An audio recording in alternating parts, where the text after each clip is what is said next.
Right then, we now know all 32 teams that will compete at the World Cup this year. And have I somehow simulated this entire World Cup in Football Manager already? You bet. Last time we did this just before the playoffs were made, I was asked all the time, why did you choose Scotland over Wales? Well, now you know. And this time I've remembered the name fix for the Netherlands, Germany and Japan as well. So starting of course with Group A, Qatar had a good effort but couldn't quite qualify. The Netherlands going through in second, which could be a problem for England. Good job Senegal. Indeed, England topped their group, so they play Netherlands in a round of 16. USA claiming a somewhat surprise second place. Wales crashing out without a win. Sorry Poland fans, but no surprises in Group C. But a big surprise in Group D. France crashing out. Australia topping the group, Denmark second. Just a quick reminder that if you want to get your hands on this real World Cup groups mod for FM22, all you have to do is pop over to my Patreon, become a supporter at any tier, and it's all yours. Group E going to form, Germany and Spain advance. Group F very tight, 3 teams finish on 6 points, Morocco just edging out Croatia. Brazil and Serbia make it out of Group G, and Group H as expected, Portugal, Uruguay. So that's your second round lineup, some pretty tasty matches in there. At this point, just pop down into the comments, let me know which team you think is going to win out of our round of 16 competitors. Let's start with the big shock of the round, Morocco knocking out Germany, and by the looks of it, they outplayed them as well. You also see Senegal through,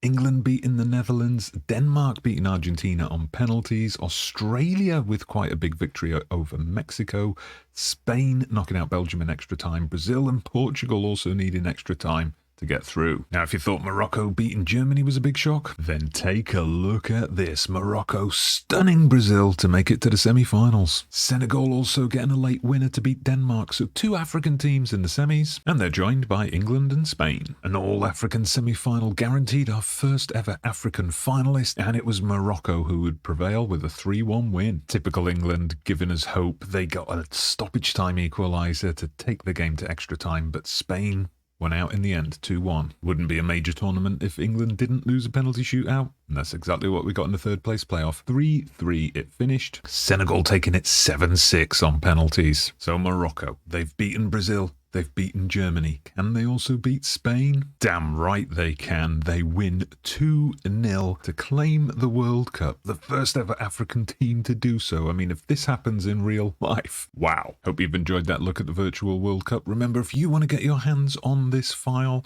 head over to my Patreon or become a channel member on YouTube. Any tier, it doesn't matter, and you'll get your hands on it. Make sure you're subscribed for more World Cup experiments.